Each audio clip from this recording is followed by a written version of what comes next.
దేవుని యొక్క దివ్య సన్నిధానానికి చాలా ఆసక్తితో వేరుగా అనుకున్న సమయానికి దైవ సన్నిధికి రావటం నిజంగా ఆనందించదగ్గ విషయము. దేవుణ్ణి ఆరాధించడానికి దేవుని మందిరానికి వచ్చిన ప్రియ దేవుని బిడ్డలందరికీ ప్రభు పేరట వందనాలు తెలియచేస్తూ ఉన్నాను. ప్రియులారా, చాలా చక్కటి పాటలు సహోదరులు నడిపించగా వారితో మనమందరం కలిసి సంతోషంగా దేవుని కీర్తించగలిగాము. పాటలు అనేటువంటి ఆరాధనలో ఒక భాగము.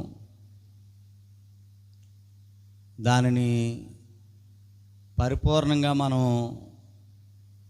స్వీకరించి ఆ భాగాన్ని పూర్తి చేయగలిగితే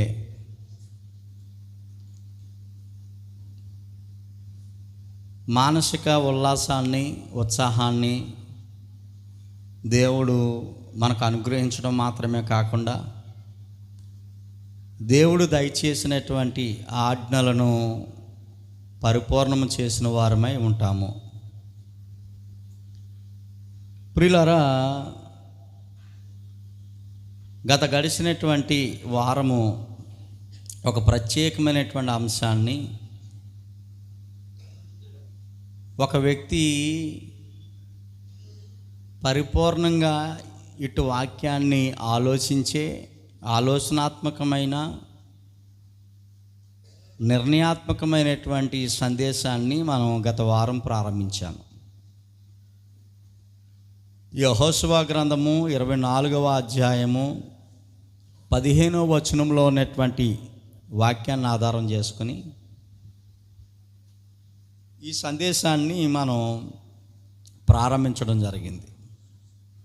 ప్రధానంగా వచనంలో ఉన్నటువంటి వాక్య భాగం ఏమనంటే, నేనును నా ఇంటి వారును యెహోవాను సేవించెదము అన్న భక్తుడి యొక్క నిర్ణయాన్ని సమాజం ఎదుట ప్రకటించినటువంటి సందర్భము మనం చదువుకున్నాం. ప్రభునందు ప్రియులారా, ఈ సందేశము దేవుని పిల్లలుగా ఎదగాలనుకునేటువంటి వారికి చాలా ప్రయోజనము. ఈ సందేశము కుటుంబంలో ఎవరు తప్పిపోకుండా కుటుంబం అంతా దేవుని యొక్క ఆశీర్వాదాలతో వర్ధిల్లాలనుకునేటువంటి వారికి మరింత శ్రేష్టమైనటువంటిది, ఉపయోగకరమైనటువంటిది. నేటి కాలంలో ఒక ఫంక్షన్కి వెళ్ళడానికి కుటుంబం అంతా సిద్ధపడి వెళ్తున్నటువంటి తరుణం మనం చూస్తూ ఉన్నాం. ఒక పిక్నిక్ వెళ్ళాలి అని అంటే కుటుంబంలో ఎవరు తప్పిపోకుండా ముందుగానే అప్పటి నుండి ప్లాన్ చేసుకుని కుటుంబం అంతా కలిసి పిక్నిక్ వెళ్తున్నటువంటి సందర్భాలు లేకపోలేదు. ఏదైతేనో ఒకవేళ మనలో భర్త కానీ, భార్య కానీ, పిల్లలు కానీ కుటుంబం అంతా వెళ్ళాలని నిర్ణయించుకున్న తర్వాత ఒకవేళ రాకపోతే వారితో సీరియస్ అయ్యే అవకాశం లేకపోలేదు. ఎందుకు రావు నువ్వు, అందరం కలిసి వెళ్తున్నాం కదా. అందరూ కలిసి వెళ్తున్నప్పుడు నువ్వు రాకపోవడానికి గల కారణం ఏంటి? మనల్ని ప్రేమతో ఆహ్వానించారు కుటుంబం అంతా, పిలిచిన వారు బాధపడతారు కదా అని రానవారిని అవసరమైతే మనం గద్దిస్తాం. వాళ్ళు వచ్చే వరకు ఊరుకోం. అలాంటి పరిస్థితి మన కుటుంబాల్లో మన జీవితాలు ఎదురవుతున్నటువంటి సందర్భాలు. పెళ్ళికి పిలిస్తే కుటుంబం అంతా కలిసి వెళ్ళే ప్రయత్నం, అప్పటికప్పుడు కాదు, వాళ్ళ బాగా బంధువులైతే 2 రోజుల ముందుగానే వెళ్ళి అవన్నీ చక్కబెట్టే ప్రయత్నం, మనం చేస్తూ ఉంటాం. మరి మనల్ని ప్రేమతో పిలిచినటువంటి పరమాత్ముడు, మనల్ని కన్నా మన ఆత్మీయ తండ్రి అయిన దేవదేవుడు పిలుస్తుంటే ఆయన యొద్దకు కుటుంబం అంతా కలిసి వెళుతూ ఉన్నామా అనేది ప్రశ్న. ఆయన అంటే మన దేవుడు, మన క్షేమాన్ని కోరే మన దేవుడు, మన అభివృద్ధిని కోరుకునే మన దేవుడు. మన కుటుంబము క్షేమాభివృద్ధి చెంది భౌతికంగాను ఆత్మీయంగాను అభివృద్ధి చెందాలనుకునే మన దేవుడు మనల్ని పిలుస్తూ ఉన్నాడు. కుటుంబంలో నువ్వు ఒక్కడు వస్తే సరిపోదు, నీతో పాటు నీ కుటుంబం అంతా వస్తే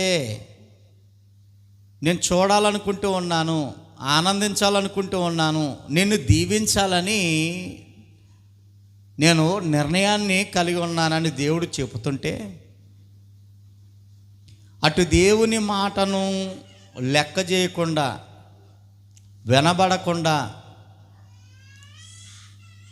మనుషులకిచ్చే, బంధువులకిచ్చే, ఫంక్షన్లకిచ్చే, పిక్నిక్లకిచ్చే ఆ విలువను కూడా మనల్ని కళ్ళని పోషిస్తున్నటువంటి మన పరమాత్ముడైనటువంటి దేవదేవుని కూడా ఇవ్వలేనటువంటి వ్యక్తులు, కుటుంబాలు నేటి సమాజంలో మన ముందు ఎన్నో ఉన్నాయి. ఆ సంగతిని మనం మర్చిపోకూడదు. ప్రియ దేవుని బిడ్డలారా, విశ్వాసుల కుటుంబాలుగా దేవునిలో ఉన్న కుటుంబాలు ఏమన్నా ఉన్నాయా అని గత వారం మనం తెలుసుకుంటే, వరుస క్రమంలో మనం ఆలోచిస్తే ఒకటి కాదు, రెండు కాదు, కొన్ని వందల కుటుంబాలు ఉన్నాయి. కుటుంబాలన్నీ దేవుని సన్నిధిలో ఆత్మీయంగా ఎదిగినటువంటి కుటుంబాలు ఎన్నో ఉన్నాయి. మనకు సమయం సరిపోక ఒక 5-6 కుటుంబాలని గత వారం నేర్చుకున్నాం. బహుశా మీరందరూ తెలివైన వారే, ఒక్కసారి చెప్తే 100 సార్లు చెప్పినట్లు లెక్క. మీకు మర్చిపోయే అలవాటు మీకు ఏమాత్రమూ ఉండదు. అవసరమైతే అప్పైనా మర్చిపోతారు, కానీ దేవుని వాక్యాన్ని మర్చిపోయేంత స్థితి మీకు లేదని నా నమ్మకం. ఎందుకనంటే చిన్నప్పటి నుండి మీ మధ్య పెరిగాను కాబట్టి మీ పరిస్థితి, మీ కుటుంబ పరిస్థితి, మన గ్రామ పరిస్థితి నాకు ఎప్పటి నుండో తెలుసు కనుక మీరు ఏది మర్చిపోరు. దేవునిలో ఎదిగినటువంటి కుటుంబాలులో మొదటి కుటుంబం ఏమని చెప్పుకున్నాం మనం? యెహోషువ కుటుంబం. రెండో కుటుంబం నోవహు గారి కుటుంబం. మూడవ కుటుంబం అబ్రహాము గారి కుటుంబం. నాలుగో కుటుంబం కొర్నేలు గారి కుటుంబం. తర్వాత 5వ కుటుంబం లూదియా గారి కుటుంబం. తర్వాత 6వ కుటుంబం చెరసాల నాయకుడి కుటుంబం. నా అంచనా ఏం తప్పు కాదు, నా నమ్మకం నిజమైంది. ఎందుకంటే మీరు మర్చేవారు కాదు, చాలా చక్కగా చెప్పారు. అందుని బట్టి నేను చాలా సంతోషిస్తూ ఉన్నా. అయితే ప్రియులారా, ఈ కుటుంబాలన్నీ విశ్వాసములో దేవునికి ఘనత తెచ్చే విధంగా, దేవుని పేరట వర్ధిల్లుతూ, దేవుని సందులో కుటుంబాలన్నీ అనేక కుటుంబాలకి, ప్రపంచంలో ఉన్నటువంటి కొన్ని కోట్ల కుటుంబాలకి ఆదర్శంగా ఉన్నారు. దేవుడిలో ఉంటే ఒక కుటుంబం అంటే భార్య, భర్త, పిల్లలు దేవుళ్ళలో ఉంటే ఎలా దీవించబడతారో వారు జీవించి దీవించబడినటువంటి వారిగా మనం చూసాం. అయితే ఈనాడు అలాగా దేవుని సన్నిధిలో విశ్వాస కుటుంబాలుగా లేకపోవడానికి గల కారణాలు ఏంటి? కుటుంబాలు అయితే ఉన్నాయి గ్రామం నిండా, లోకము నిండా ఎన్నో కుటుంబాలు, ప్రపంచం నిండా, ప్రపంచం కిక్కిరిసిపోయే విధంగా కొన్ని కోట్ల కుటుంబాలు ఉన్నాయి. కానీ ఆ కుటుంబాలన్నీ దేవుని ఎరిగిన కుటుంబాలా? ఆ కుటుంబాలలో కుటుంబ సమేతంగా దేవుని సన్నిధిలో దేవునికి మహిమ తెచ్చే విధంగా ఉన్నారా, లేక కుటుంబంలో ఎవరైనా తప్పిపోయారా అని ఆలోచన చేస్తే, నేటు క్రైస్తవ సమాజాన్ని కనుక మనం ఆలోచన చేస్తే ఒకటి కాదు, చాలా చాలా కుటుంబాలు దేవునికి వేరుగానే ఉంటున్నటువంటి సందర్భాలు. కుటుంబంలో ఎవరో ఒకరు తప్పితే ఇద్దరు తప్ప మిగతా వారంతా దేవునికి దూరంగానే ఉంటా ఉన్నారు. అలా దేవునికి దూరంగా ఉంటున్నటువంటి వారు ఈ మాట అనగలరా? యెహోషువ అన్నటువంటి మాట, నేనును నా ఇంటి వారును యెహోవాను సేవించేదము. ఇల్లు అంటే కుటుంబం అనే మాట అనగలరా అని అంటే అనలేని పరిస్థితి. అంటే అంటాం అంటే పైపొచ్చి అలాగంటాం కాదు. వారి కుటుంబంలో ఉన్నటువంటి వారందరినీ పక్కన పెట్టుకొని, దేవుని సన్నిధిలో వారిని పక్కన పెట్టుకొని ఈ మాట అనగలగాల. అంటే నాతో పాటు, ఉదాహరణకు నేను అనుకుంటే నాతో పాటు నా భార్య, నేను కనుక్కున్న ఇద్దరు పిల్లలు నా పక్కనే పెట్టుకుని ఈ మాట అనగలగాల. నేను దేవుని సన్నిధిలో ఉండి నేనును నా ఇంటి వారును దేవుని మాత్రమే సేవించేదము అనేటువంటి మాట. అలాగ అనలేని పక్షాన్ని, అలాగే ఎవరు అనలేరు అని అంటే ఆ మాట అనేవారు పక్కని వారి కుటుంబంలో ఒకవేళ ఎవరైనా మిస్ అయితే దేవుని సన్నిధిలో ఆ మాట అనడానికి వారికి అర్హత కోల్పోయినట్లు లెక్క. అయితే ఇలాగా దేవుని నుండి తొలగిపోవడానికి, దేవుడి ఆశీర్వాదాలు అంటే శాశ్వతమైనటువంటి ఆశీర్వాదాలు కోల్పోవడానికి కారణాలేంటి? నేనును నా ఇంటి వారును అని ధైర్యంగా వాళ్ళ కుటుంబాన్ని పక్కన పెట్టుకుని అనలేకపోవడానికి గల కారణాలేంటి? సమస్య ఎక్కడొస్తుంది, అసలు సమస్యకు మూలమేంటి అనేటువంటి విషయాన్ని ఎవరిని అడిగినా చెప్పలేకపోవచ్చేమో. కానీ నా భార్య ఒక సమస్య అండి, నా భర్త ఒక సమస్య అండి, నా పెద్దోడు సమస్య, నా కూతురు సమస్య అనేవారిగానే ఉంటున్నారు తప్ప అసలు మూలం ఏంటి, ఈ సమస్యకు కారణాలు ఏంటి? కుటుంబం అంతా దేవుని సన్నిధానానికి రాలేకపోవడానికి, కుటుంబం అంతా కలిసి దేవుని మహిమపరచలేకపోవడానికి కారణాలు ఏంటి అని ఆలోచన చేస్తే, ప్రశ్నించుకుంటే బైబిల్ గ్రంథం మనకు చాలా చక్కగా వివరిస్తాం. ఈ మాటలన్నీ ఏదో ఎలాగా గుళ్ళోకి వచ్చారు కాబట్టి మందిరానికి ఏదో చెప్పాలి కాబట్టి చెప్పే ప్రసంగాలు అయితే కావి. ప్రతి కుటుంబము దేవుని హస్తబలాన్ని పొందుకుని దైవ సన్నిధిలో వారు వర్ధిల్లితే చూసి ఆనందించాలనేటువంటి ఉద్దేశంతో చేసే ప్రసంగాలే తప్ప మరొకటి కాదు. ప్రియ దేవుని బిడ్డలారా, ఒక కుటుంబం కట్టబడాలి అని అంటే ఏం చేస్తే కుటుంబం కట్టబడుతుందో చెప్పండి మీకున్న అవగాహన మేరకు. ఇక్కడ ఉన్నటువంటి బిడ్డలు, ఒక కుటుంబము కట్టబడాలి అంటే ఏం చేస్తే కుటుంబం కట్టబడుతుంది చెప్పండి. ఎవరైనా మీకు ఏమైనా అవగాహన ఉంటే చెప్పండి. ఎలాగ ఒక కుటుంబం కట్టబడుతుంది? ఎలాగండి? ఒక కుటుంబము కట్టబడాలి అంటే ఏం చేస్తే ఒక కుటుంబం అవుతుంది, ఒక కుటుంబం కట్టబడుతుంది ఈ లోకంలో? ఎలాగా? ఎస్, బాగా చెప్పారు. వివాహము ద్వారా ఒక కుటుంబం కట్టబడుతుంది. నిజంగా చాలా బాగా చెప్పారు. పెళ్లి ద్వారా మాత్రమే ఒక కుటుంబం కట్టబడుతుంది. అయితే ఈ రోజున చాలా కుటుంబాలు కట్టడానికి ముందు ఇద్దరు వ్యక్తులను, వేరు వేరు స్థలాల్లో ఉన్నటువంటి వ్యక్తులను, వేరు వేరు కుటుంబాల్లో ఉన్నటువంటి ఇద్దరు వ్యక్తులను, ఒక అబ్బాయిని ఒక పిల్లని గృహ వ్యవస్థ ద్వారా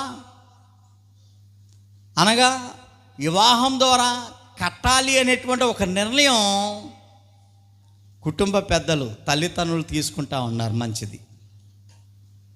అయితే తీసుకునే క్రమంలో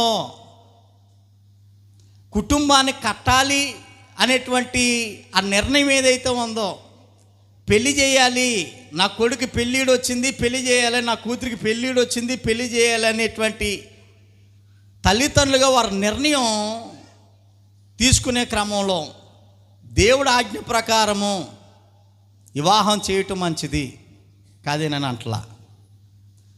అయితే వివాహానికి చేయడానికి తల్లిదండ్రులు ఏమైనా ఆలోచిస్తారండి? ఏమైనా ప్రయత్నాలు చేస్తారండి? చేస్తారండి, చాలా ప్రయత్నాలు చేస్తారు. ఏంటా ప్రయత్నాలు అంటే, పూర్వం పెళ్లి చేయడానికి 12 జతల చెప్పులు అరిగిపోయాయని ఇవ్వరు. ఇప్పుడు ఆ ప్రాబ్లం లేదు మనకి. ఏమండి, ఇప్పుడు చెప్పులు అరిగిపోయేంత సీను లేదు, ఆ ప్రాబ్లం అసలే లేదు. ఇంకా ఒక అడుగు ముందుకేస్తే 7 తరాల వెనక్కి 7 తరాల ముందు చూసి పెళ్లి చేసేవారు అని పూర్వం అనేవారు. ఇప్పుడు తరాలతో పని లేదు. ఏమండి, ఇప్పుడు కావాల్సిందల్లా ఏంటి అని అంటే, ఊరు బాగోవాలి, ఆ ఊరిలో ఉన్న ఇల్లు బాగోవాలి, ఇంట్లో కుర్రోడు బాగోవాలి, కుర్రోడు బాగా సంపాదిస్తే చాలు. ప్రతి తల్లి ప్రతి తండ్రి ఇదే ఆలోచన చేస్తున్నారు. ఊరు బాగోవాలి, ఊరిలో ఇల్లు బాగోవాలి, ఆ ఇంట్లో అమ్మాయి బాగోవాలి, అమ్మాయి అందంగా ఉంటే సరిపోతుంది. వివాహన కావాల్సింది ఇవి మాత్రమే అని అనుకుని చాలామంది తల్లిదండ్రులు పప్పులు అడిగేసి మన పిల్లలకి లక్షల రూపాయలు ఖర్చు పెట్టి నరకానికి పంపిస్తున్నటువంటి తల్లిదండ్రులు సమాజంలో ఎంతోమంది ఉన్నారు. ముందుకు వెళ్ళబోతా ఉన్నాం, కంగారు పడకండి, జాగ్రత్తగా ఆలోచన చేయండి. కొన్ని లక్షల రూపాయలు ఖర్చు పెట్టి నా కొడుకుని నరకానికి నేనే పంపిస్తున్నాను అంటే, అది ఆలోచిస్తుంటే నరాలు బిగిసిపోతూ ఉన్నాయి. కొన్ని లక్షల రూపాయలు ఖర్చు పెట్టి నా కూతురిని నేనే నరకానికి పంపిస్తున్నానని నాకు తెలిస్తే వాక్యాన్ని బట్టి గుండె ఆగిపోయేంత పరిస్థితి అవుతాం. కానీ అంత లోతుగా ఏ తల్లి ఆలోచించటం లేదు, ఏ తండ్రి ఆలోచించటం లేదు.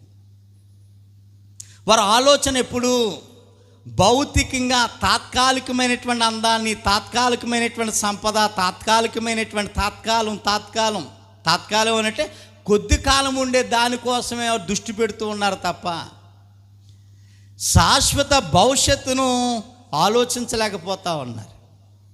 పోనీ అది ఏమైనా సీక్రెటా అంటే నో సీక్రెట్. మహాదేవుడు తన ప్రవక్తల చేత భవిష్యత్తు సంగతులను కూడా ముందుగానే రాయించి మన చేతుల్లో మనకు అందుబాటులో పెట్టిన ఆ సంగతులను తెలుసుకోవడానికి ప్రతి తల్లి తండ్రి విఫలమవటం చాలా బాధాకరమైనటువంటి సంగతి. ప్రియ దేవుని బిడ్డలారా, ఉదాహరణగా నా కుటుంబం అనుకుందాం. నా కుటుంబంలో నా కొడుక్కి పెళ్ళిడు వచ్చినప్పుడు నేను దేవుణ్ణి నమ్ముకున్నా, కుటుంబం అంతా దేవుళ్ళలో ఉంది, మంచిదే. పెళ్ళిడు వచ్చింది కాబట్టి పెళ్లి కూతురుని వెతుకుతూ ఉన్నాము. ఎక్కడో ఒక అమ్మాయి కనబడ్డది. ఊరు చాలా బాగుంది, రాజమండ్రి లేకపోతే హైదరాబాదు అనుకుందాం కాసేపు. మంచి సిటీ, 2 అంతస్తుల బిల్డింగు, చాలా బాగుంది. బిల్డింగ్ చూస్తే హైదరాబాదు నగరంలో అంత పెద్ద బిల్డింగు ఉంటే ఆడు కోటేశ్వరుడే. పై పోర్షన్లో ఒకవేళ వాళ్ళున్న కింద పోర్షన్ అంతా అద్దెలకి ఇస్తే కాలేజ్ బ్రతకొచ్చు. అందులో ఉండేటువంటి అమ్మాయి చాలా అందంగా ఉంది, బాగా చదువుకుంది, చాలా బాగుంది. ఇంకేం కావాలా? ఈడు జోడు జరిగిపోయింది, అన్నీ బాగున్నాయి. కానీ పిల్ల అన్యురాలు. పిల్ల ఎవరు? అన్యురాలు. అన్యురాలు అయితే ఏమైంది? మనిషే కదా. అన్యురాలు మనిషి కాదా? మనిషే కదా. వాళ్ళు ఎవరిని ఆరాధిస్తే మనకు అనవసరం, ఏ దేవుడైతే మనకు అనవసరం. ఊరు బాగుంది, ఇల్లు బాగుంది, పిల్ల బాగుంది, అందులోనూ చదువుకుంది, బాగా కట్నం ఇస్తారు. నేను 2 లక్షలు ఆశిస్తున్నాను నా కొడుక్కి, కానీ వాళ్ళు 5 లక్షలు ఇస్తానన్నారు. ఒకరితే కూతురు చనిపోతే ఆ 2 అంతస్తుల బిల్డింగ్ అంతా కుర్రోడికే, అమ్మాయికే. చాలా బాగుంది కదా. ఇదంతా భౌతికంగా, ఇదంతా ఒకరితే కూతురు. వానికి లక్షలున్నా కోట్లున్నా అలా చనిపోతే ఎవరికి వర్తిస్తాయి? ఎంత ఎవరికి వర్తిస్తాయి? కూతురికి అల్లుడికే కదా. అంటే నా కోడలకి నా కొడుకే వర్తిస్తుంది. లైఫ్ చాలా బాగుంటుంది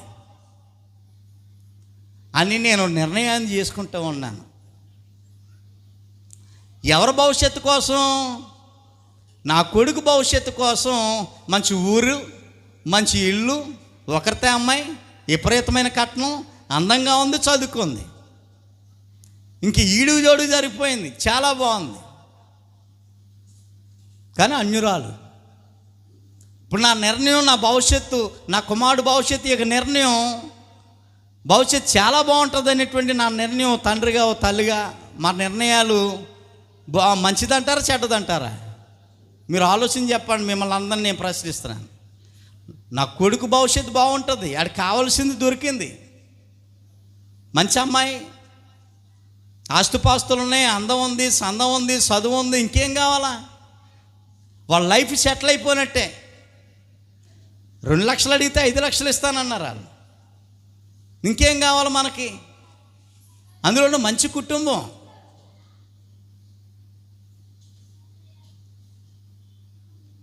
నా తండ్రిగా నేను ఆలోచిస్తూ ఉన్నాను. అలాగా అన్నీ కుదిరాయి. ఇప్పుడు పెళ్లి చేయడానికి నేను సిద్ధపడ్డాను. ఇప్పుడు నా నిర్ణయం మంచిదా చెడ్డదా?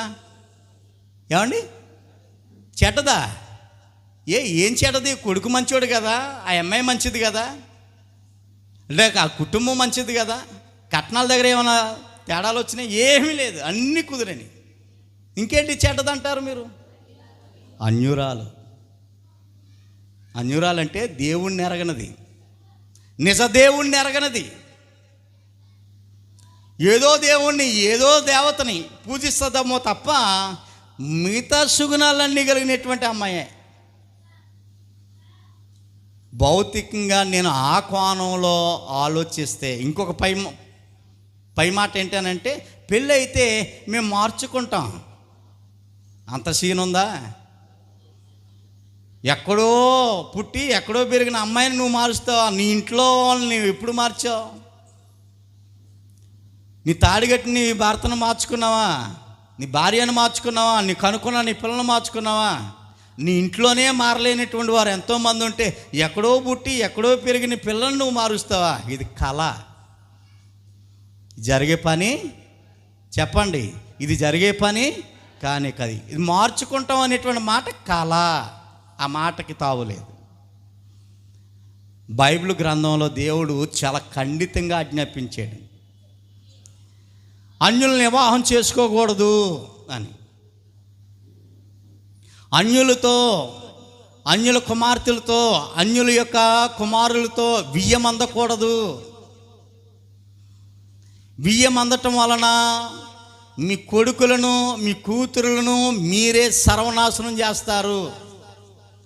రెండవది, నా మాటను మీరు వినలేదు కనుక నేనే దగ్గరుండి వాళ్ళని నాశనం చేస్తాను అని ఖండితంగా దేవుడు ఆజ్ఞాపించినటువంటి సందర్భాలు బైబిల్లో ఒకటి కాదు, ఎన్నో ఉన్నాయి. ఒకసారి చదువుకునే ప్రయత్నం చేద్దాం. ద్వితీయోపదేశకాండము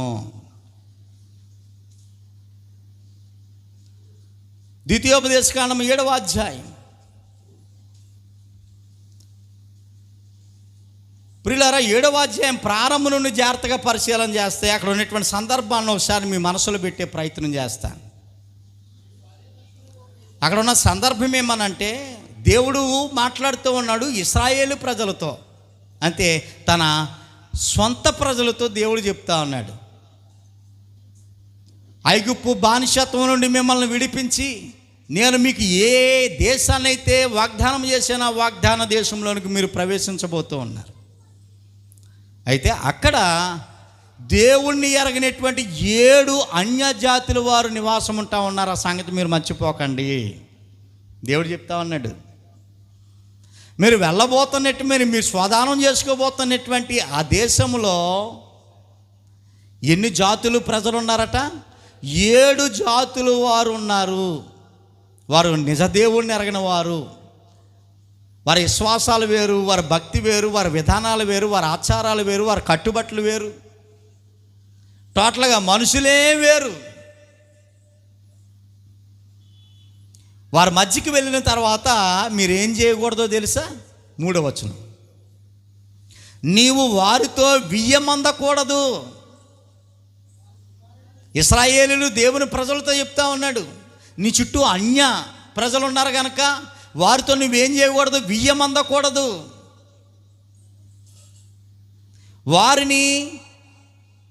వాని కుమారునికి నీ కుమార్తెను ఇయ్యకూడదు. నీ కుమారునికి వాని కుమార్తెను పుచ్చుకొనకూడదు. ఇది ఆర్డర్. ఎవరు ఆజ్ఞాపిస్తున్నటువంటి ఆజ్ఞ ఇది? దేవుడు ఆజ్ఞాపిస్తున్నటువంటి ఆజ్ఞ. ఎవరికి? దేవుని పిల్లలకి,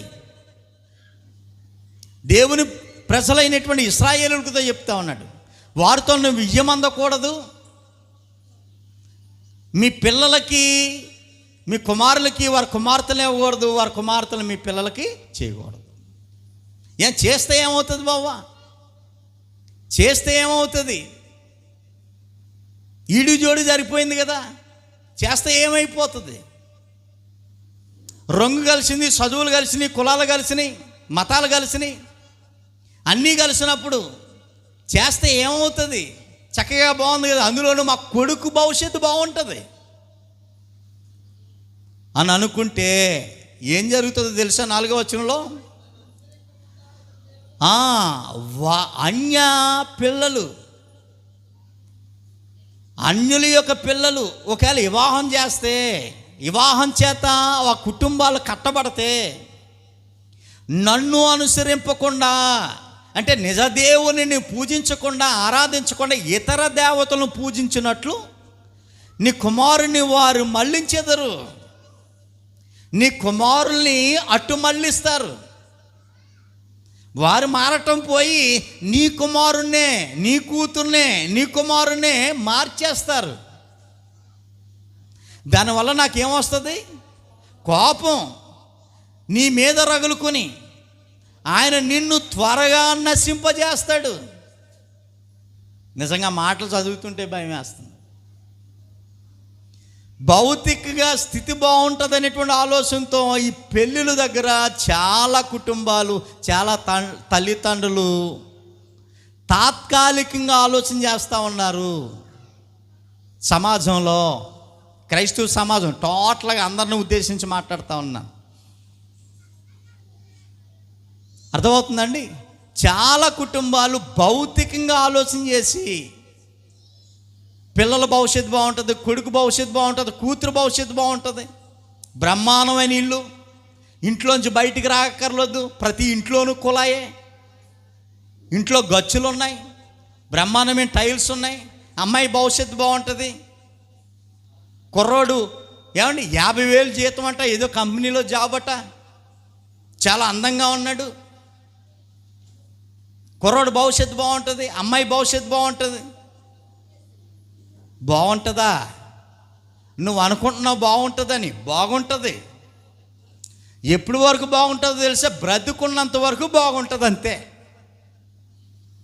ఎంతకాలం బతుకుతావు నువ్వు? 60-70 సంవత్సరాలకంతే సీన్ లేదు. ఇంక ఉండుకోలి తరిగిపోతా ఉంది ఆయుష్. ఈ కల్తీ భోజనాలు తిని ఉండుకోలిది తరిగిపోతా ఉంది. బ్రతుకున్నంత వరకునే బాగుంటుంది. కానీ కోటాను కోట్ల దేవుని సన్నిధానాన్ని కోల్పోతాము. కోటాను కోట్ల సంవత్సరాలు దేవుని సన్నిధిలో నిత్యానందభరితులుగా ఉండవలసినటువంటి మన పిల్లలు అన్యులకిచ్చి వివాహం చేయటం ద్వారా భౌతికమైనటువంటి అందాన్నో, భౌతికమైనటువంటి ఉద్యోగాన్నో, భౌతికమైనటువంటి పరిస్థితిని, సంపదలను చూసి పెళ్లి చేస్తే కుటుంబం కట్టబడుతుంది, బాగుంటుందని మనం అనుకుంటున్నాం. కానీ కొన్ని లక్షల రూపాయలు ఖర్చు పెట్టి మన పిల్లలను మనమే నరకానికి నడిపిస్తూ ఉన్నాము అని అంటే ఎంత బాధాకరమైనటువంటి సంగతి చూడండి. ఇది కొంచెం సీరియస్గా ప్రతి తల్లి ప్రతి తండ్రి ఆలోచించేయాలి. అన్యులకు ఇచ్చి వివాహం చేయొచ్చా? వాక్యం చెప్తుంది, నేను చెప్పడం లేదు, చెయ్యకూడదు అని.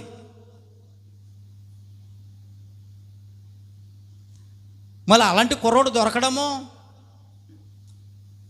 ఇంజనీరు స్టార్టింగ్ జీతమే 75,000, కారు ఉంది, బంగ్లా ఉంది, అన్నీ ఉన్నాయి.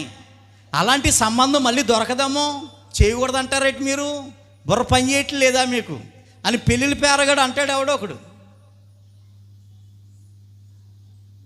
లేకపోతే మనోళ్ళే, మన చుట్టాలే, మన బంధువులే మనకు చెప్తారు, మంచి సంబంధాన్ని చేతులార వదిలేసుకుందేటి, అసలు బుర్ర ఉందా లేదా అని మనోళ్ళే ఎట్టుపరిచే వాళ్ళు చాలామంది ఉంటే ఉండొచ్చు.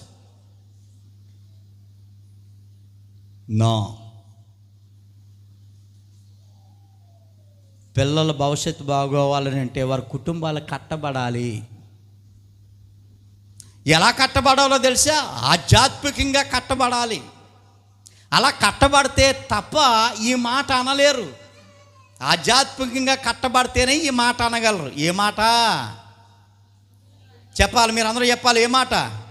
నేనును నా ఇంటి వారును యెహోవాను సేవించేదము అని యెహోషువ ఎలాగన్నాడో, నావోహు గారు ఎలాగన్నారో, అబ్రహాం గారు ఎలాగన్నారో, అలాగే నీ కూతురు నీ కొడుకు అనాలి అని అంటే పెళ్ళిళ్ళు చేసేటప్పుడు, కుటుంబాలు కట్టేటప్పుడు ఒక మంచి నిర్ణయాన్ని ఆత్మీయ తల్లిగా ఆత్మీయ తండ్రిగా మనం ఆలోచన చేయాలి.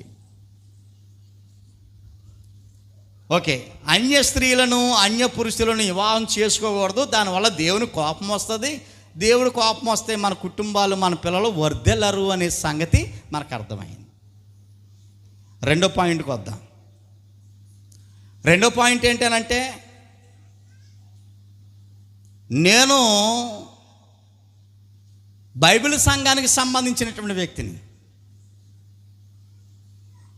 బైబిల్ సంఘం అంటే బైబిల్లో ఒకే దేవుడు ఉన్నాడు, బైబిల్ గ్రంథంలో ఒకే యేసుప్రభు వారు ఉన్నారు, బైబిల్ గ్రంథంలో ఒకే పరిశుద్ధాత్ముడు ఉన్నాడు, బైబిల్ గ్రంథంలో ఒకే విశ్వాసం ఉన్నది, బైబిల్ గ్రంథంలో ఒకే మారు మనసు ఉన్నది, బైబిల్ గ్రంథంలో ఒకే బాప్తిసం ఉన్నది, బైబిల్ గ్రంథంలో ఒకే సంఘము ఉన్నది. అన్నీ ఒకట్లే కనపడుతున్నాయి మనకి. ఆ ఒకే సంఘంలో నేనున్నాను, నా భార్య ఉంది, నా పిల్లలు ఉన్నారు. So happy. చిన్నప్పటి నుండి, ఇప్పుడేదో కొత్తగా రాలేదు మేము, చిన్నప్పటి నుండి నేను, నా భార్య, నా పిల్లలు బైబిల్ సంఘము అనగా దేవుని సంఘములో ఎదుగుతూ ఉన్నాం. మళ్ళీ ఇంత దగ్గరికి వస్తున్నాను, నా కొడుకు మళ్ళీ పెళ్ళిడు వచ్చింది, సంబంధాలు ఎదుగుతున్నాం. ఢిల్లీలో ఒక సంబంధం దొరికింది. ఢిల్లీ అంటే మన దేశానికి రాజధాని సంబంధం అంటే చిన్న సంగతి కాదు. అమ్మో, అన్యులను పెళ్లి చేసుకోకూడదని వాక్యంలో ఉంది, నేను అన్యులను చేసుకోను. ఇప్పుడు దేవుని నమ్మిన వారే వచ్చారు. So happy. దేవుణ్ణే నమ్ముతారు. అమ్మాయి కూడా ఒకరితే, ఢిల్లీలో సాఫ్ట్వేర్ ఇంజనీర్, లేకపోతే సాఫ్ట్వేర్ చదువుకుంది ఆ అమ్మాయి. ఆ అమ్మాయి జీతమే 1,20,000. ఒకరితే అమ్మాయి, చాలా బాగుంది, అందంగా ఉంది, చందంగా ఉంది, మందిరానికి ఏ ఆదివారం మాందు, పరిచర్య చేస్తుంది, నెల అవ్వబోదు జీతంలో దశంభాగం ఇచ్చి దేవునికి ఇస్తుంది. చాలా భక్తి కలిగినటువంటి కుటుంబం. కానీ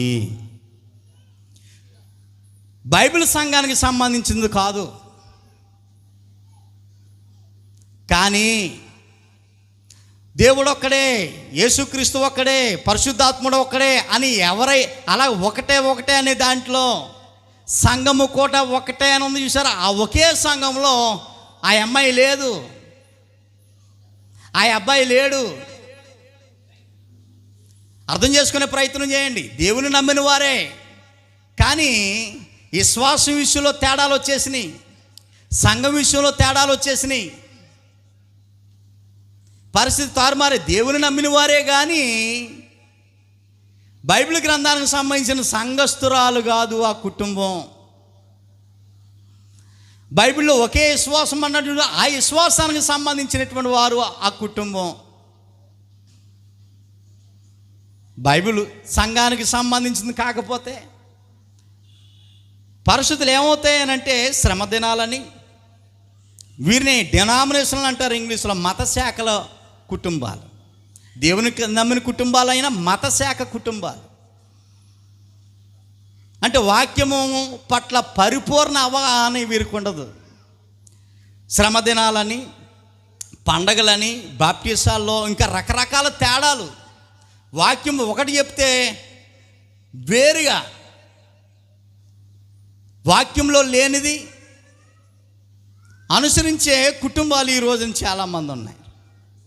అలాంటి కుటుంబానికి చెందినటువంటి ఒక అమ్మాయిని నా కొడుక్కిచ్చి పెళ్లి చేయటం న్యాయమా కాదా వాక్యానుసారంగా? అందరూ చెప్పే ప్రయత్నం చేయండి. ఏమండి, నాకు వినబట్టలేదు. న్యాయమా? పురుషులు చెప్పండి. ఏమండి, న్యాయమేనా? న్యాయం కాదు. ఈ రోజున కుటుంబాలు పాడైపోవడం గల కారణం విశ్వాసాల్లో మార్పులు, సంఘాల్లో మార్పులు. వీళ్ళని దేవుని నమ్ముకున్నారు, వాళ్ళు దేవుని నమ్ముకున్నారు అనేదే చూస్తున్నారు. అది సంఘమే, ఇది సంఘమే అనేదే చూస్తున్నారు. కానీ విశ్వాసాల్లో మార్పులు వచ్చేసాయి, వాక్యంలో మార్పులు వచ్చేసాయి. ఈ సమస్య వచ్చినప్పుడు, ఇప్పుడు నేను క్రీస్తు సంఘం అనుకుంటే, అమ్మాయి ఏదో పెంతుకొస్తా అనుకుంటే, అప్పుడు ఏమవుతుంది? సంఘాలు మారిపోయినాయి. శ్రమ దినాలు అంటది. ఇక్కడ శ్రమ దినాలు ఉండవు. అక్కడ నేను బాప్టిజం పొందుకున్నాను, మా పాస్టర్ గారు జెండా కేంద్రంలో నడిపించారు నన్ను అంటది. అలా చెప్పడం లేదు వాక్యము. యేసుక్రీస్తు మరణము, సమాధి, పునరుద్ధానానికి సూచనగా బాప్టిజం ఉన్నది. కాబట్టి ప్రతి వ్యక్తి నేలలోనికి వెళ్ళి బాప్టిజం తీసుకోవాలి అని గ్రంథం చెప్తుందని మనోడు అంటాడు. మా అయ్యగారే గొప్ప, 1500 మంది సంఘం, ఢిల్లీలో సంఘం అది అంటది. ఇప్పుడు ఏమొచ్చేసినాయి? ఇప్పుడు ఏమండి, వ్యత్యాసం వచ్చేసింది, భేదాభిప్రాయాలు వచ్చేసాయి. ఇలా ఎన్నో మత శాఖల పిల్లలను చేసుకోవటం ద్వారా విశ్వాసంలో మార్పులు వచ్చేసే సందర్భాలు లేకపోలేదు. కొరింథీయులకు రాసిన 2వ పత్రిక 6వ అధ్యాయానికి మనం వెళ్ళినట్లయితే, మన పిల్లలు విశ్వాసంగా ఉంటే ఆతల వారి పిల్లలు అవిశ్వాసులుగా ఉంటారు. రకరకాల ఉద్దేశాలు తారుమారైపోయే అవకాశం లేకపోలేదు. 6వ అధ్యాయం 14వ వచనం, 15వ వచనం, మీరు అవిశ్వాసులతో జోడిగా ఉండండి అని అంటున్నాడా, ఉండొద్దు అంటున్నాడా? అమ్మ చెప్పండి. మీరు అవిశ్వాసులతో జోడీగా ఉండండి అంటున్నాడా, ఉండొద్దు అంటున్నాడా? ఉండొద్దు. అమ్మోయ్, మీతోనే ఉండొద్దు. ఎందుకు ఉండొద్దు నాయనా అని అడిగితే, నీతికి దుర్నీతితో ఏమి సాంగిత్యము, వెలుగు చీకటికి ఏమి పొత్తు, క్రీస్తుకు దెయ్యానికి ఏమి సంబంధము, అవిశ్వాసుతో విశ్వాసకి పాలెక్కడిది? అసలు సంబంధాలు కుదరటం లేదు. చీకటికి ఎలుక్కి ఓ చోట పెడుతుంటే చెట్ట అవ్వటం లేదు. క్రీస్తును దెయ్యాన్ని ఓ చోట పెడుతుంటే, బాబోయ్ నేను ఉండలేని పారిపోతానంటుంది దెయ్యం, ఉండలేకపోతా ఉంది, ఇమ్మలేకపోతా ఉంది. అలానే విశ్వాసికి అవిశ్వాసతో పాలెక్కడిది? పాలు లేదు అని చెప్తుంటే లక్షల రూపాయల కట్నం ఇచ్చి మళ్ళీ ముడి పెడుతున్నారు విశ్వాసతో అవిశ్వాసికి. కన్నా తల్లిదండ్రులుగా కనుక్కున్న తల్లిదండ్రులు ఎంతో గారాల ముద్దుగా పెంచి చిన్నప్పటి నుండి సందర్శకులు పంపించి వాక్యాన్ని నేర్పించి నేర్పించి నేర్పించి ఒక అవిశ్వాసి పిల్లని మన కొడుకులకి ఇచ్చి పెళ్లి చేస్తున్నాం. ఒక అవిశ్వాసి కొడుక్కి మన పిల్లల్ని ఇచ్చి పెళ్లి చేస్తున్నాం. కుటుంబాలు పాడైపోతాయని చెప్తున్నాడు. అలా చేయటం ద్వారా సంఘాల్లో భేదాలు, విశ్వాసంలో భేదాలు, కార్యక్రమాల్లో భేదాలు, పొంతన కుదరదు. ఇంకా ఆఖరికి ఏమవుతుందంటే, నువ్వు వెళ్ళే గుళ్ళకి నువ్వు వెళ్ళు, నేను వెళ్ళే గుళ్ళకి నేను వెళ్తాను. సంసారం మాత్రం ఒక ఇంట్లోనే చేస్తాం. నీ దేవుడు వేరు, నా దేవుడు వేరు, నీ విశ్వాసం వేరు, నా విశ్వాసం వేరు, నీ కార్యక్రమాలు వేరు, నా కార్యక్రమాలు, నిన్ను మాత్రం ఇబ్బంది పెట్టను, నా బుర్ర తినేకే బాబు అంటాడు. అంటాడా అండా? ఖచ్చితంగా అంటాడు. అలా వేరువేరుగా ఉండడానికా పెళ్లి చేస్తా? నో, ఒకటిగా ఉండాలని మన దేవుడు ఆకాంక్ష.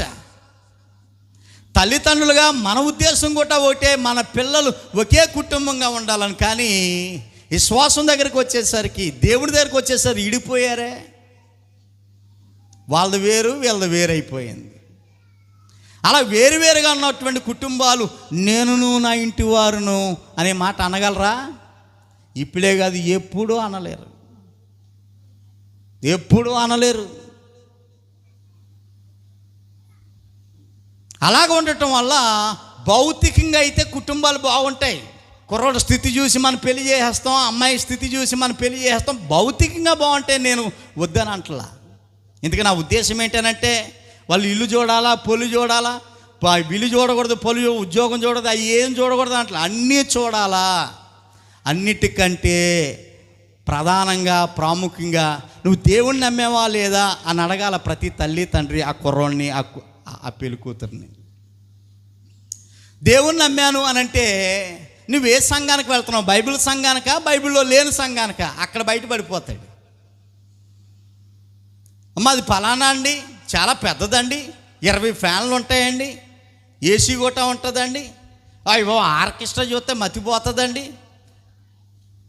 అది కాదు ప్రాముఖ్యంది, వాక్యం అక్కడ ఉంటుందా ఉండదా? ఆ సంఘము రక్షించినటువంటి క్రీస్తు పేరు కలిగి ఉందా లేదా? అసలు నువ్వు రక్షణ పొందావా లేదా? అసలు నువ్వు మందిరానికి వెళ్తావా వెళ్ళవా? ప్రభు పరిచర్యలో వాడబడతావో వాడబడవా?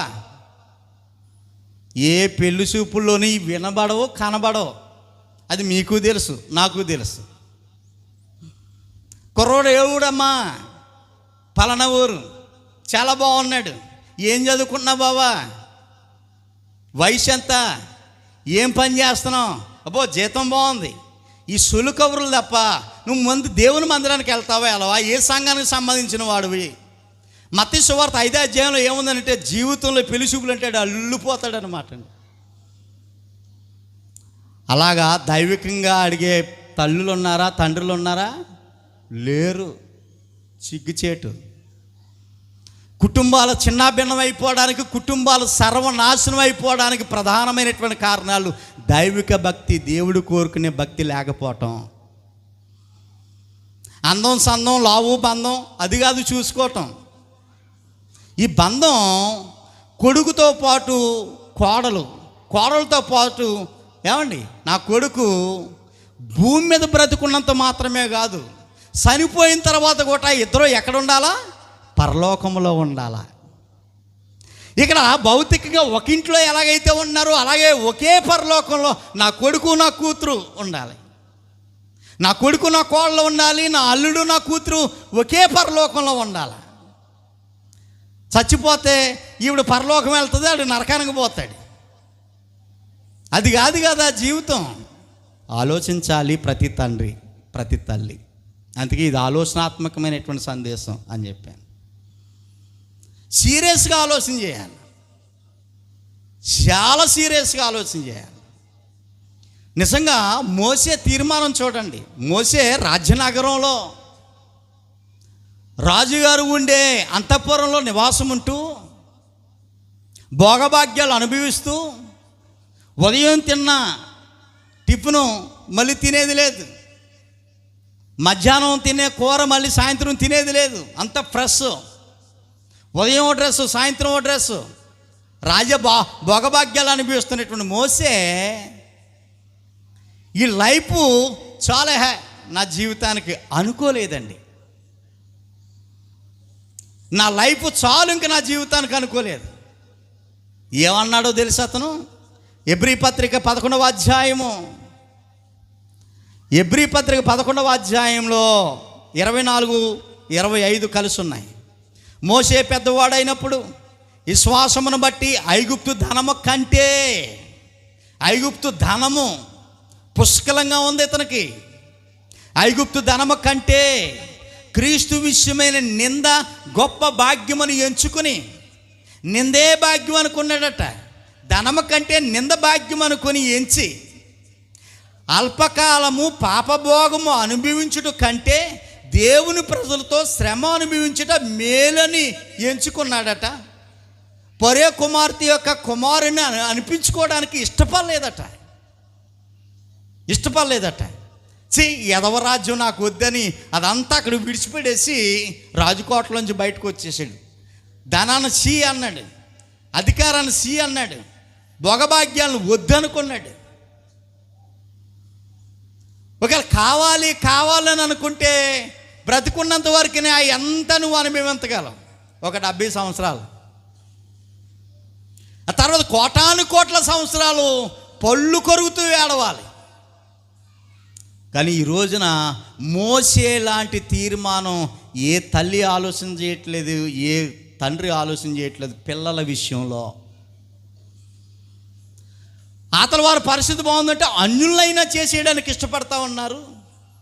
ఆతల వాళ్ళ పరిస్థితి బాగుందని అనుకుంటే అది క్రీస్తు కాకపోయినా చేసేయడానికి ప్రయత్నం చేస్తూ ఉన్నారు. చాలా కుటుంబాలు చిన్న భిన్నమైపోతూ ఉన్నాయి. మన పిల్లలను కనిపెంచి మనమే లక్షల రూపాయలు ఖర్చు చేసి కట్నాలు ఇచ్చి సారి పెట్టి అప్పులైపోయిన మన కొడుకులని మన కూతుర్ని నరకానికి సాగనంపే దరిద్రమైనటువంటి తల్లిదండ్రులుగా మనం ఉన్నామనంటే ఆలోచిస్తుంటే ఏడుపు వస్తుంది. మీకు ఆ బాధ, వాక్యం అర్థమైనటువంటి వారికి మాత్రం ఈ బాధ, ఈ తీవ్రత ఉంటుంది. వాక్యం అర్థం కాకపోతే ఏదైనా ఓటేలే ఆ పిల్ల భవిష్యత్తు బాగుంటుంది అనే కోణంలోనే చూస్తారు తప్ప ఆధ్యాత్మికమైనటువంటి స్థితి పోతుంది అనేటువంటి ఆలోచన చేయట్లేదు. ప్రియ దేవుని బిడ్డలారా, ఒకవేళ అందరూ భర్త భార్య పిల్లలు అందరూ క్రీస్తు సంఘంలోనే ఉంటే, దేవుని సంఘంలోనే ఉంటే, బైబిల్ సంఘంలోనే ఉంటే, ఒకే దేవుడు, ఒకే సంఘము, ఒకే విశ్వాసము, అందరూ కలిసి ఉంటారు. అందరూ కలిసి ఉండటం ద్వారా ఆత్మీయ పెరుగుదలకు, కుటుంబాలు ఆనందంగా ఉండడానికి అవకాశము ఉంటుంది. అందరూ ఒకే చోట ఉండటం వల్ల ఒకే దేవుని కలిగి ఉంటారు, ఒకే విశ్వాసాన్ని కలిగి ఉంటారు, ఒకే సంఘాన్ని కలిగి ఉంటారు. అలాగ ఉండటం ద్వారా కుటుంబం అంతా ఆత్మీయంగా ఎదుగుదల, భౌతికంగా ఎదుగుదల, కుటుంబాలు ఆనందంగా సంతోషంగా ఉండే అవకాశము ఉందంటారా లేదంటారా? చెప్పండి, మీరు ఒకసారి ఆలోచన చెప్పండి సోదరులారా, ఉందా లేదా? ఎస్, ఉంది. ఎప్పుడు ఆనందం? భౌతికంగానూ ఆనందము, ఆత్మీయంగానూ ఆనందం. కానీ మన భౌతిక ఆనందమే కావాలని కోరుకుంటా ఉన్నారు. కొద్ది కాలం ఆనందం ఉంటే చాలు, శాశ్వత ఆనందం ఎవడు చూసి వచ్చాడో చచ్చిన తర్వాత ఇల్లాడో లేదో, అసలు పరలోకం ఉందో నరకం ఉందో లేదో ఎవడికి తెలుసు. ఉన్నప్పుడే కాయరాయా కాయ ఒరే తింగరి 60 సంవత్సరాలు అనుభవిస్తావు, కోటాను కోట్ల భస్మైపోతావు. వద్దు. ఈ రోజున ప్రపంచ సర్వేని చూస్తే నిన్ననే ఒక ఆయన మా గ్రూప్లో పెట్టారు.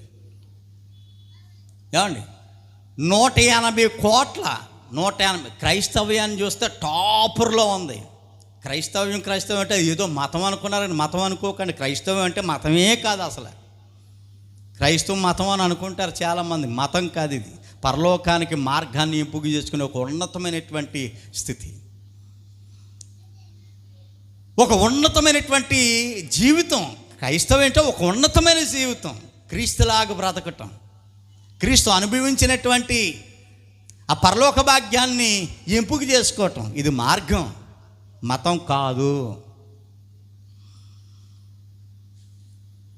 మొన్ననే ఒక దేశం క్రైస్తవ దేశంగా ఆ ప్రధానమంత్రి ప్రకటన చేసిన సందర్భం, వాస్తవాలు తెలుసుకొని ఇందులోనే మోక్షం ఉంది అనేటువంటి విషయాన్ని ఆ దేశం అంతటా క్రైస్తవ దేశంగా ప్రకటన చేశాడు ఆ ప్రెసిడెంట్.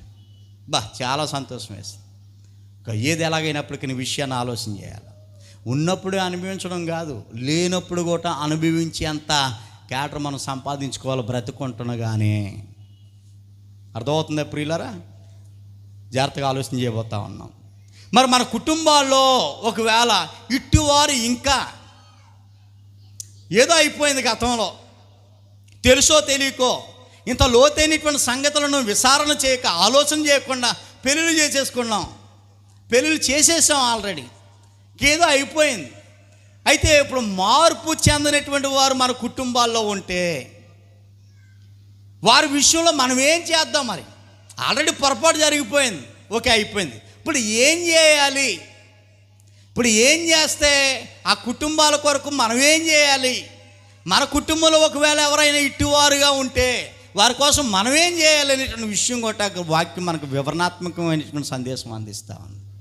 చూడండి, అది కూడా చదువుకుందాము. రోమాపత్రిక 10వ అధ్యాయం, రోమిల్ రాసిన పత్రిక 10వ అధ్యాయము ప్రారంభ వచనంలో, సహోదరులారా, ఇశ్రాయేలీలు రక్షణ పొందవలనని నా హృదయాభిలాష అని చెప్తున్నాడు. ఇశ్రాయేలీలు ఏం పొందాలని? రక్షణ పొందాలని నా హృదయాభిలాష, అంటే నా కోరికది. రక్షణ పొందాలని నా కోరిక. అంటే మన కుటుంబాల్లో ఒకవేళ ఎవరైనా రక్షణ పొందకపోతే, ఒకవేళ మన కుటుంబాల్లో మనతో పాటు ఎవరైనా మందిరానికి రాకపోయినట్లయితే వారు రక్షణ పొందాలని కోరుకోవాలి. మనం ఏం చేయాలండి? కోరుకోవాలి, రక్షణ పొందాలి అని కోరుకోవాలి. ఇంతకీ ఎవరికి ఇక్కడ రక్షణ లేదట? మరోసారి చదవండి. సహోదరులారా, ఇశ్రాయేలీలు రక్షణ పొందాలని నేను కోరుకొనిచున్నాను, ఇది హృదయంలో నుండి వచ్చినటువంటి కోరిక అని చెప్తున్నాడు. ఇందుకే రక్షణ ఎవరికి లేదు? చెప్పాలి మీరంతా. ఇశ్రాయేలీలకు రక్షణ లేదు. అదేంటి? ఇశ్రాయేలు అంటే దేవుని ప్రజలు కదా, దేవుని ప్రజలకే రక్షణ లేదా? దేవుని నమ్మిన వారికి రక్షణ లేదా? దేవుని నమ్మినటువంటి వారు దేవుని పరిధిలో లేరా? దేవుని నమ్మిన వారే కానీ దేవుని లెక్కలో లేరా? దేవుని ఇంట్లో లేరా? ఎస్, లేరనే చెప్తున్నాడు అక్కడ. ఒకవేళ ఉంటే వారికి ఎందుకు రక్షణ? వారు రక్షణ పొందాలి, రక్షణ పొందుకోవాలని ఈ భక్తుడు ఎందుకు కోరుకుంటాడు? దేవుని ప్రజలని ఇశ్రాయేలుకి ఏమి లేదని మనకు అర్థమవుతుంది. రక్షణ లేదు. రక్షణ లేకుండా ఒక వ్యక్తి చచ్చిపోతే అనుమానం లేకుండా ఇంకేం ఆలోచించే పని లేదండి, డైరెక్ట్గా నాన్ స్టాప్ అయినా ఎవడన్నా మధ్యలో చెయ్యేస్తే ఆపితే ఆపొచ్చేమో. కానీ నాన్ స్టాప్ బస్సులు ఉంటాయి కొన్ని, ఇంకా డైరెక్ట్గా మధ్యలో స్టాప్లు ఏముండవు. ఎక్కడ స్టార్ట్ అయిందో అక్కడ స్టార్ట్ అయ్యి వెళ్ళి చోట ఆగుతుంది. ఆ నాన్ స్టాప్ బస్సులు అయినా మధ్యలో ఎవడైనా చెయ్యి అడ్డెడితే ఆపితే ఆగొచ్చామో. కానీ రక్షణ పొందకుండా ఒకవేళ ఎవడన్నా చచ్చిపోతే ఆగే పరిస్థితిలో డైరెక్ట్గా ఇక్కడ కన్ను మూస్తే, భూమి మీద కన్ను మూస్తే కళ్ళు ఎక్కడ తెరుస్తాడో చెప్పండి మీరు?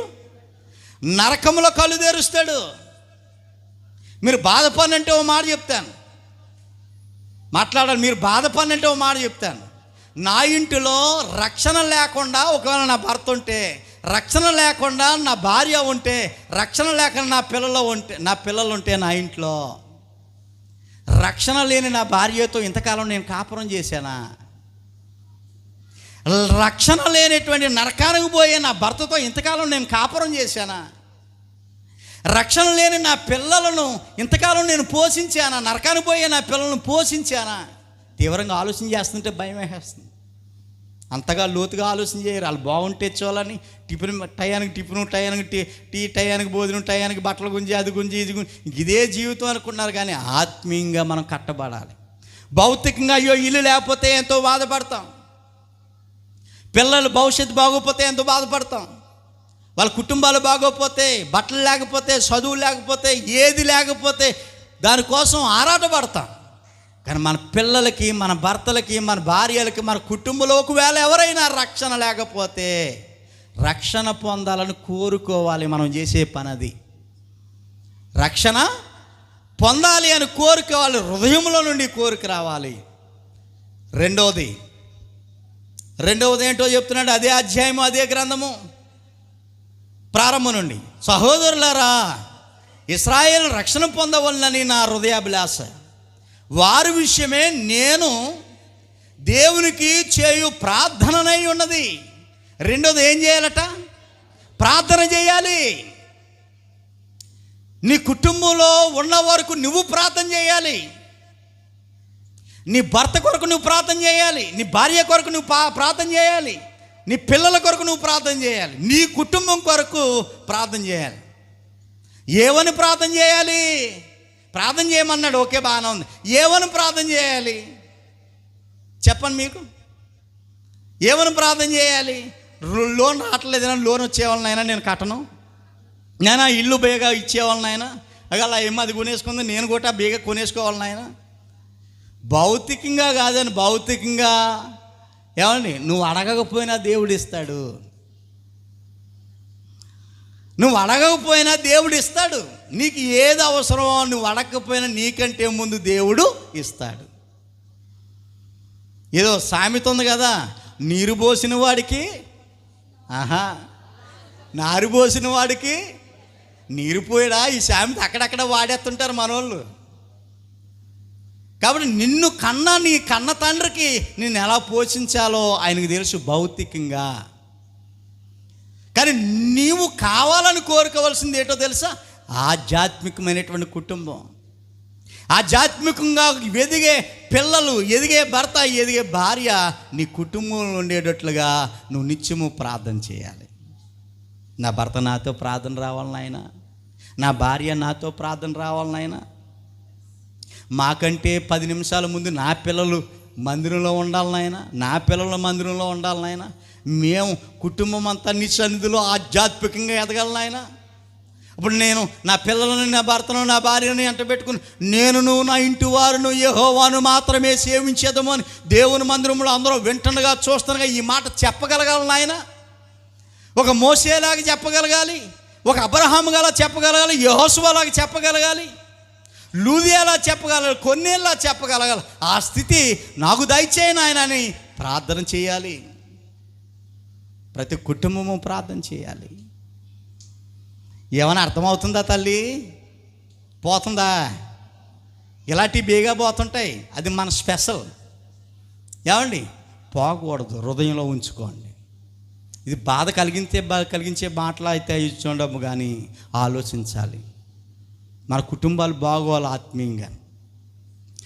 ఇంకొక విషయం ఏమనంటే ప్రియులారా, మీకు తెలియనటువంటి సీక్రెట్ ఏంటంటే, ఆధ్యాత్మికమైనటువంటి స్థితి కొరకు మనం ఎప్పుడైతే పరుగు పెట్టామో, మనం తరుముకుంటూ భౌతికంగా మనకు లేని వాటిని మా దేవుడు మన ఇంట్లో సమకూరుస్తాడండి. భౌతిక అవసరాలన్నీ మన ఇంటికి వచ్చి మన ఇంటి తలుపు తడతాయండి. ఆ సంగతి ఎవరికి అర్థం కావట్లా. ఆధ్యాత్మిక దేవుడి కోసం, దేవుని సంఘం కొరకు, పరిచర్య కోసం, గుడి కోసం ఆలోచిస్తే, దాని కొరకు మన కుటుంబం ప్రయాసపడితే, భౌతిక అవసరాలు మన ఇంటి తలుపు తట్టి, తలుపుది నేను బయట ఉండకపోతున్నానని ఓ టీవీ అంటది, ఓ ఫ్రిడ్జ్ అంటది, ఓ మిక్సీ అంటది, ఓ బంగారపు గొలుసు అంటది, ఓ చీర అంటది, ఓ ప్యాంట్ అంటది, ఓ చెప్పులు అంటాయి. తలుపుది నేను బయట ఉండను, నీ ఇంట్లోకి వచ్చేస్తాను. నీ ఇంట్లోకి రావడానికి ఎందుకు తగతాలాడుతున్నాయి ఈ వస్తువులన్నీ అంటే, వాటికంటే ముందు నీవు నీ హృదయంలో, నీ ఇంటిలో ఎవరికి స్థానాన్ని ఇచ్చావో తెలుసా? దేవదేవునికి స్థానాన్ని ఇచ్చావు. అలాంటి కుటుంబాల్లో షాపులో ఉంటాం కదా, నీ ఇంట్లో ఉండాలని దేవుడు ఆశపడతావన్నాడు. మనమే అన్నీ ఇచ్చే దేవుని పక్కకు తోసేసి కావాలి కావాలి కావాలి అని అన్నీ ఎగబడుతున్నాం, పాటలు పాడుతున్నాం, ఇబ్బందులు పడి పాపం నష్టపోతూ ఉన్నాం. అర్థమవుతుందా ప్రియులారా? కాబట్టి మనం ఏం చేయాలో తెలుసా? ఒకవేళ మన కుటుంబాలు ఇలాంటి వారు, మార్పు లేనటువంటి వారు మన ఇంట్లో ఉంటే, వారు రక్షణ పొందాలని కోరుకోవాలి. రెండోది, వారు కొరకు మనం ప్రార్థన చేయాలి. ఇంకొక విషయం వారికి వాక్యాన్ని బోధించాలి. వాక్యాన్ని నీకు బోధించడం రాదా? వాక్యాన్ని చెప్పించాలి.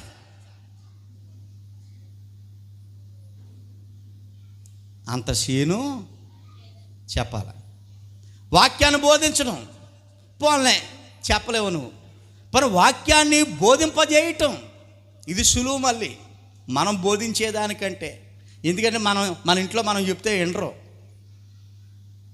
కానీ సేవకురాల చేత బోధింప చేయాలి.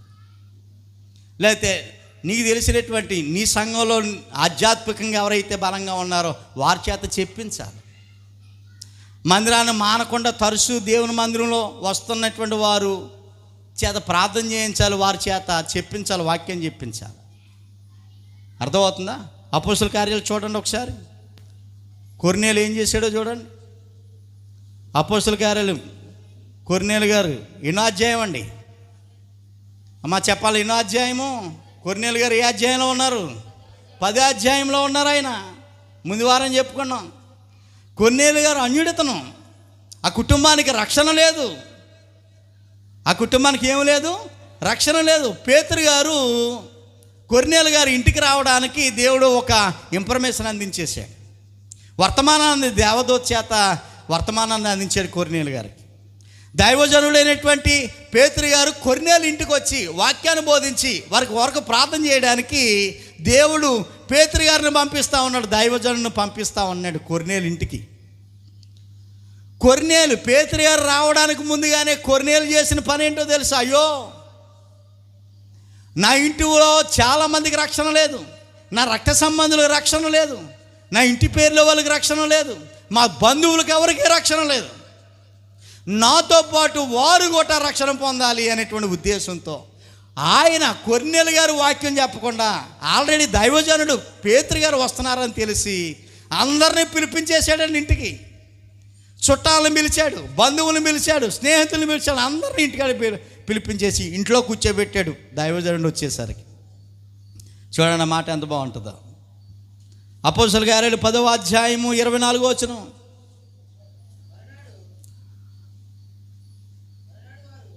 చూడండి 23 చదువుకుందాం. మర్నాడు అతడు లేచి వారితో కూడా బయలుదేరను, చెప్పేవారైన కొందరు సహోదరులు వారితో కూడా వెళ్ళారు.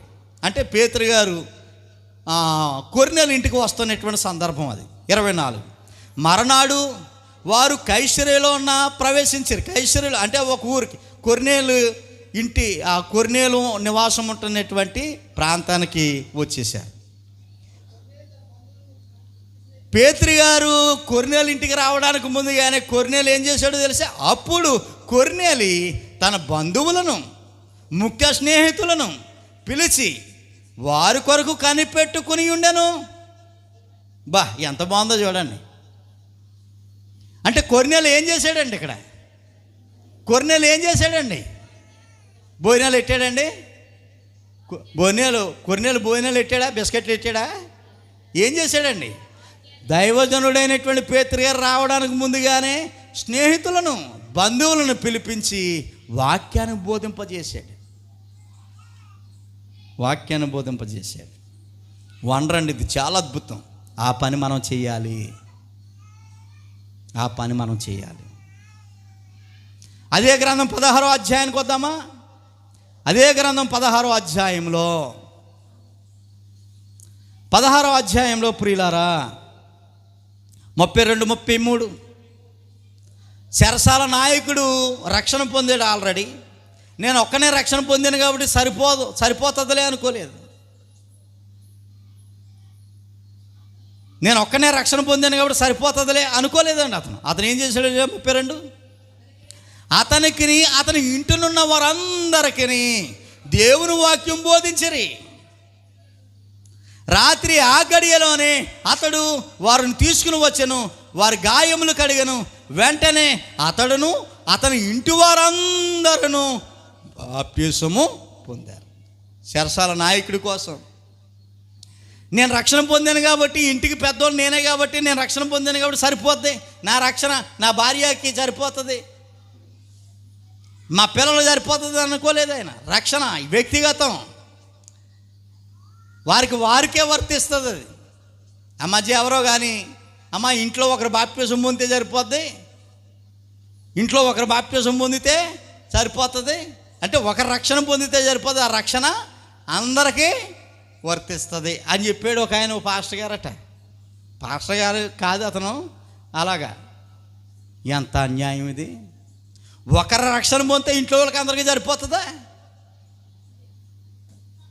ఇప్పుడు నేను రక్షణ పొందాను, మా ఇంట్లో వాళ్ళకి అందరికీ సరిపోతుందా? సరిపోయాలంటే వాళ్ళెందుకు గుళ్ళోకి రావటం? నేను గుళ్ళోకి వస్తే ఇంకా అది పట్టుకెళ్ళి అందరికీ ఇచ్చేయచ్చు. కాదు కాదు కాదు. చెరసాల నాయకుడు అతను రక్షణ పొంది తన ఇంటి వారికి వాక్యాన్ని బోధింపజేసి ఆ రాత్రే బాప్తిసం ఇచ్చినటువంటి సందర్భం ఇక్కడ మనం చూస్తూ ఉన్నాము. ఒకవేళ మన కుటుంబాల్లో మార్పు లేనటువంటి వారు, రక్షణ లేనటువంటి వారు, దేవుని మందిరానికి రానిటువంటి వారు ఉంటే వారి కొరకు మనం ఏం చేయాలి చెప్పండి? నిద్రోకండి ప్రియులరా. ఫస్ట్ ఏం చేయాలి? మనం ఏం చేయాలి? వారు రక్షణ పొందాలని కోరుకోవాలి. రెండోది మనం ఏం చేయాలి? వారి కొరకు ప్రార్థన చేయాలి. మూడోది వారికి ఏం చేయాలి? వాక్యాన్ని బోధించాలి, లేక బోధింప చేయాలి. ఒకవేళ మన కుటుంబాల్లో ఉంటే మన టార్గెట్ ఏంటంటే ఈ మాట అనగలగాలి మనం. ఏ మాట? నేనును నా ఇంటి వారును యెహోవాను మాత్రమే సేవించేదము అనే మాట అనగలగాల. ఆ మాట అనాలి అని అంటే అనేవాడు పక్కన భార్య ఉండాలి, వారి పిల్లలు ఉండాలి. అనేవారు పక్కన భర్త ఉండాలి, వారి పిల్లలు ఉండాలి. వాళ్ళందరూ ఉంటుండగా ఈ మాట అనగలగాల. అది పరిపూర్ణంగా నెరవేరినట్టు లెక్క. నీ కుటుంబంలో ఎవరూ లేకుండా ఆ మాట అని అంత రైట్స్ మనకు లేవు. ఆశీర్వాదాన్ని కోల్పోతాము. ప్రియ దేవుని బిడ్డలారా, ముగింపుగా కొన్ని విషయాలు మీ మనసులో పెట్టాలని ఆశపడతా ఉన్నాను. జరిగిన వాటిని మార్చలేము, కానీ వాళ్ళని సరి చేసుకునే అవకాశం వాక్యం ద్వారా దేవుడు మనకి ఇచ్చాడు. వివాహ వ్యవస్థల ద్వారా ఏదో పొరపాట్లు జరిగిపోయినాయి, కానీ సరి చేసుకునే అవకాశం దేవుడు వాక్యం ద్వారా మనకి ఇచ్చాడు. బిడ్డలకి వివాహం చేసేటప్పుడు చాలా జాగ్రత్తగా ఆలోచన చేసి మన కొడుకులకి మన పిల్లలకి వివాహం చేసే విషయంలో జాగ్రత్తగా ఆలోచన చేసి వివాహాలు చేయాలి అనే విషయం జాగ్రత్త పడాలి. దేవుడు కోరుకునే ఇటువంటి కుటుంబాలనే దేవుడు కావాలని కోరుకుంటూ ఉన్నాడు. ఆ కుటుంబాలు దేవుని సన్నిధిలో వారిని ఆశీర్వదించాలని దేవుడు సిద్ధపడుతూ ఉన్నాడు. ఆ కుటుంబాలు నిత్యము ఆయురారోగ్యాలతో వర్ధిల్లాలని, ఐశ్వర్యంతో వారి కుటుంబాలను దీవించాలని దేవుడు ఆశపడతా ఉన్నాడు. ఆధ్యాత్మికమైనటువంటి కుటుంబాలు కావాలని కోరుకుంటా ఉన్నాడు. కాబట్టి ప్రియ దేవుని బిడ్డలారా, మనం ఒకళ్ళం మాత్రమే కాదు, మన కుటుంబాలు దేవుని సన్నిధిలో వర్ధిల్లాలి. మన కుటుంబాలు, నేను ఒకదాన్ని మాత్రమే ఫంక్షన్కి వెళ్తే సరిపోదు. మనం అందరం కలిసి ఫంక్షన్కి ఎలాగ వెళ్తా ఉన్నాం, పిక్నిక్ ఎలాగ వెళ్తా ఉన్నాం, పెళ్ళిళ్ళకి ఎలాగ వెళ్తా ఉన్నాము, అలాగే కుటుంబాలతో కలిసి ఎక్కడ కొట్టే వెళ్ళగలగాలి? మనం దేవుని మందిరాన్ని, దేవుణ్ణి ఆరాధించడానికి వెళ్ళగలగాలి. అప్పుడు దేవుడు సంతోషించాడు. అలాంటి కుటుంబాలు, దేవుడు కోరుకునే కుటుంబాలు, దేవుని చేత దీవించబడే కుటుంబాలుగా మనం మార్పులు చేర్పులు చేసి ఒక మంచి నిర్ణయాలు తీసుకుందాము. మంచి మాటలు వినేటువంటి మీకు ప్రభునామంలో వందనాలు.